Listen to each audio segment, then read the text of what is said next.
నమస్తే, welcome to our channel. నేను రమ. ఈరోజు మనతో ఉన్నారు ప్రముఖ ఆధ్యాత్మికవేత్త, జ్యోతిష్య మరియు వాస్తు పండితులు, లలిత అమ్మవారి ఉపాసకులు మరియు జ్యోతిష్య వాస్తు శిక్షణ నిపుణులు బ్రహ్మశ్రీ నానాజీ పట్నాయక్ గురువు గారు ఉన్నారు.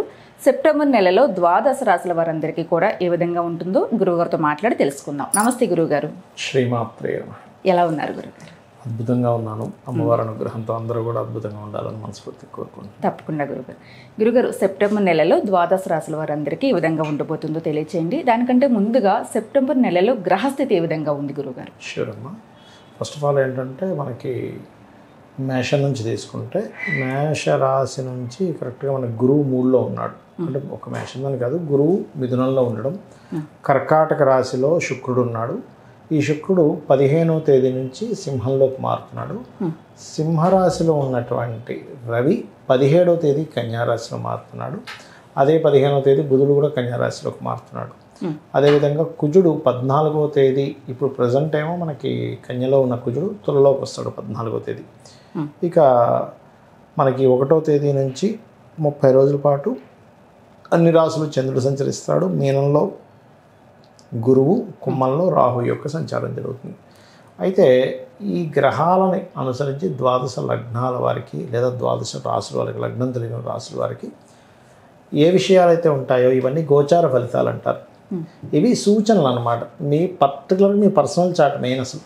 అయితే ఈ విషయాలు చెప్తుంది నేనప్పటికీ కూడా చెప్పిస్తుంది సాక్షాత్ లలిత అమ్మవారికి భావిస్తూ ఒక్కొక్కటిగా మనం తెలుసుకున్నాం. తప్పకుండా గురుగారు, సెప్టెంబర్ నెలలో సింహరాశి వారందరికీ ఏ విధంగా ఉంటుంది, ఎటువంటి జాగ్రత్తలు తీసుకోవాలి? సింహం వారికి కనుక చూసుకుంటే ఫస్ట్ ఆఫ్ ఆల్ 12వ స్థానంలో శుక్రుడు ఉన్నాడు. ఈ నెల మొదటి 2 వారాలు కూడా వీరికి కొంచెం విదేశీ సంబంధించిన సంపాదన, విదేశాలకు వెళ్ళి జాబ్ చేద్దామంటే అక్కడ కొంత అవకాశాలు రావడం, కొంత స్ట్రెస్, కొంత మానసిక ఒత్తిడి అనేది ఉంటుంది. కాకపోతే ఆ లగ్నంలో రవి యొక్క సంచారం జరుగుతున్నందుకు మొదటి 14 రోజులు కాస్త ఆధ్యాత్మిక యోగము, అలాగే కొంతవరకు వీళ్ళకి పేరు ప్రఖ్యాతలు రావడానికి అనుకూలిస్తుంది చెప్పాలంటే. అలాగే సప్తమంలో వీళ్ళ గ్రహణం పట్టబోతుంది కాబట్టి 7వ తేదీ నుంచి ఒక 40 రోజుల పాటు వీళ్ళు వివాహ సంబంధించిన విషయాల జోలికి వెళ్ళకపోవడం మంచిది. ఫైనాన్షియల్గా చాలా బాగుంటుంది. 2వ స్థానంలో రవి బుధుడు యొక్క సంబంధం ఉన్నందుకు అదొకటి. అలాగే 3లోకి కుజుడు 17వ తేదీ నుంచి వెళ్తున్నందుకు 14వ తేదీ వెళ్తున్నాడు, రవి 17వ తేదీకి వెళ్తున్నాడు. కాబట్టి 14వ తేదీ నుంచి ప్రత్యేకంగా కొంత ఫైనాన్షియల్ స్ట్రెస్ తగ్గుతుంది, ఫైనాన్షియల్ ఇన్కమ్స్ పెరుగుతాయి, ధైర్యంగా కొన్ని నిర్ణయాలు తీసుకుంటారు, ఉన్న ప్రదేశం మారాలనే నిర్ణయం తీసుకొని మారుతారు కూడా 14 తర్వాత.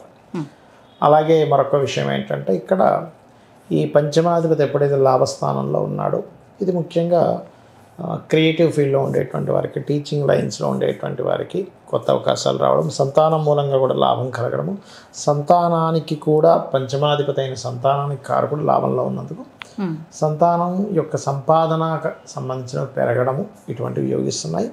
కాకపోతే ఏదైనా ఈ పెళ్ళికి సంబంధించి మాట్లాడుకోవాలనుకుంటే 7వ తేదీ లోపలే మాట్లాడుకోవాలి. 7వ తేదీ వచ్చిందంటే 40 రోజుల పాటు కొంచెం మండలం పాటు కాస్త సప్తమంలో గ్రహణం పడుతుంది కాబట్టి ఈ యొక్క విషయంలో కాస్త జాగ్రత్తగా ఉండాలి.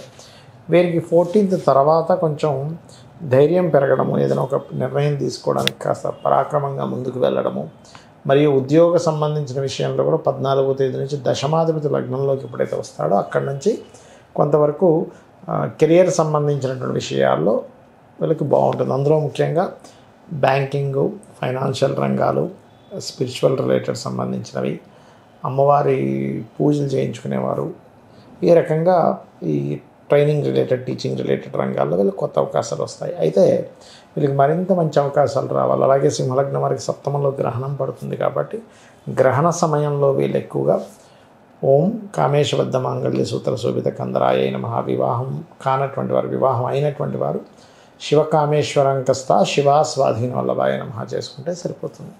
సరే గురుగారు, అలాగే ఈ రాశి వారికి ఏదైనా మంచి పరిహారము అంటే ఏదైనా మీరు మంత్రం చెప్తూ ఉంటారు ప్రతిసారి కూడా, అంటే మంత్రం సిద్ధించాలి అంటే మంత్రము, యంత్రము, తంత్రము ఈ 3 కలిస్తే సిద్ధిస్తుంది అంటూ ఉంటారు. మంచిగా సాధన చేస్తే దాని గురించి కూడా చెప్పండి. అంటే సిద్ధించేలాగా పరిహారం వాళ్ళకి. తప్పకుండా అమ్మ. ఫస్ట్ ఆఫ్ ఆల్ ఏంటంటే వాళ్ళు ఎదగట్లేదు అంటే లగ్నాన్ని ఏ గ్రహం ద్వారా వాళ్ళు ఇబ్బంది పడుతుందో అధిష్టాన దేవత యంత్రం వేసుకోవాలి. ఇప్పుడు కూడా అందరికీ కావాల్సింది ఏంటి? ధనం. సో లక్ష్మీ యంత్రం లేదా మీకు అది చూపిస్తా ఎలా ఏంటనేది. తప్పకుండా. అలాగే ఫైనాన్షియల్గా అయితే లక్ష్మీ యంత్రం వేసుకుంటాము. వాళ్ళంతటా వాళ్ళు ఎదగలేకపోతున్నారు అంటే ఆ లగ్నాధిపతి ఎవరి ద్వారా ఇబ్బంది పడ్డాడు, శని కుజుల ద్వారా ఇబ్బంది పడితే హనుమతి యంత్రం, లేదు మనకి అంతా బయట వాళ్ళు ఏడుపులు ఎక్కువగా ఉన్నాయి, ఒక అది దిష్టి దోషాలు కానివ్వండి, బ్లాక్ మ్యాజిక్స్ చేస్తూ ఉంటారు, లేకపోతే ఇంకేదైనా ఇంకోళ్ళు చేయాలని రూల్ లేదు, వేరే వాళ్ళు ఎవరైనా వీళ్ళని ఇబ్బంది పెడుతున్నప్పుడు కూడా దానికి సంబంధించినటువంటి విషయంలో మనకి ఏదైనా ఒక రక్షలా నిలబడాలి అంటే నరదృష్టి యంత్రం అని ఒకటి ఉంటుంది, బ్లాక్ మ్యాజిక్స్ అంటే పిశాచ బాధలు ఏవి లేకుండా ఉండే యంత్రం ఉంటుంది, అది ఇంటికి పెట్టుకుంటే కూడా మంచిది.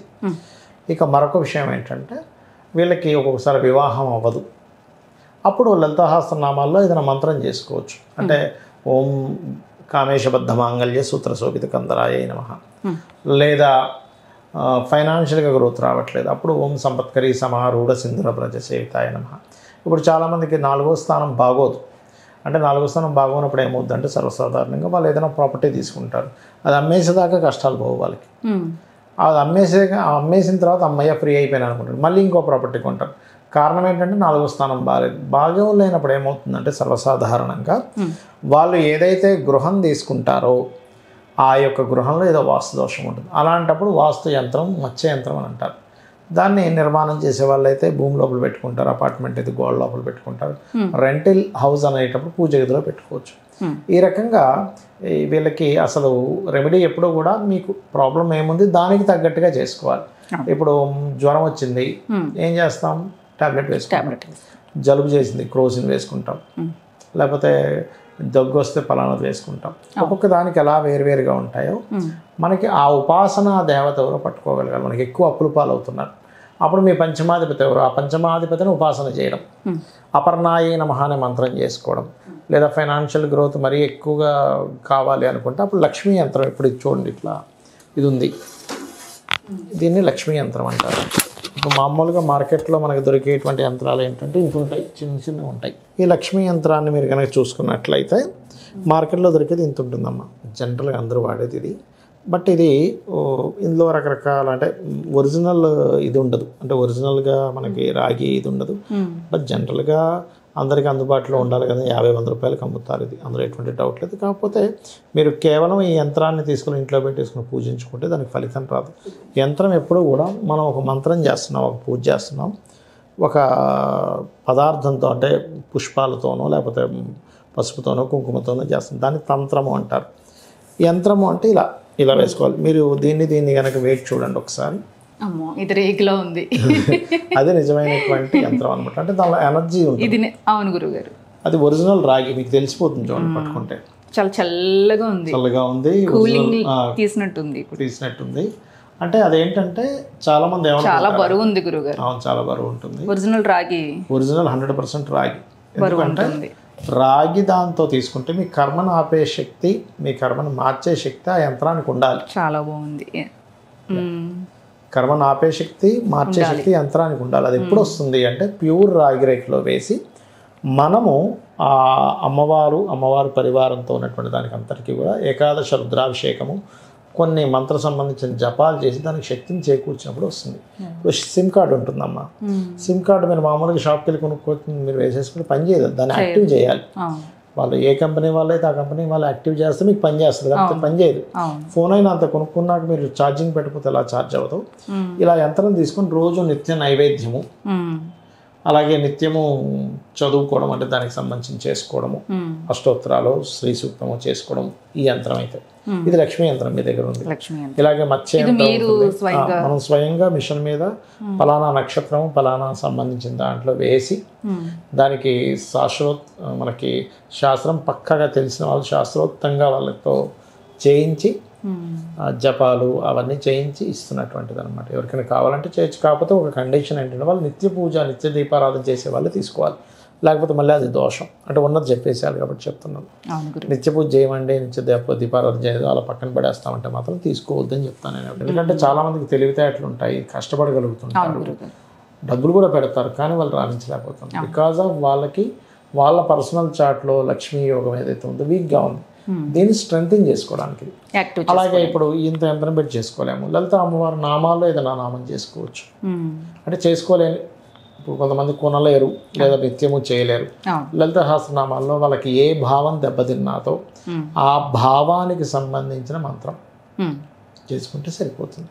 ఆ రకంగా ఇప్పుడు మరి గోచార ఫలితాలు ఎందుకు చెప్పుకుంటామంటే కాలం ఎలా ఉంది, ఆ కాలానికి తగ్గట్టుగా మనకు అనుకూలంగా ఉందా లేదా అనే దానికి, అంటే వీళ్ళు చేసే ప్రయత్నానికి కాలం అనుకూలంగా లేదా తెలుసుకోవడానికి గోచార ఫలితాలు.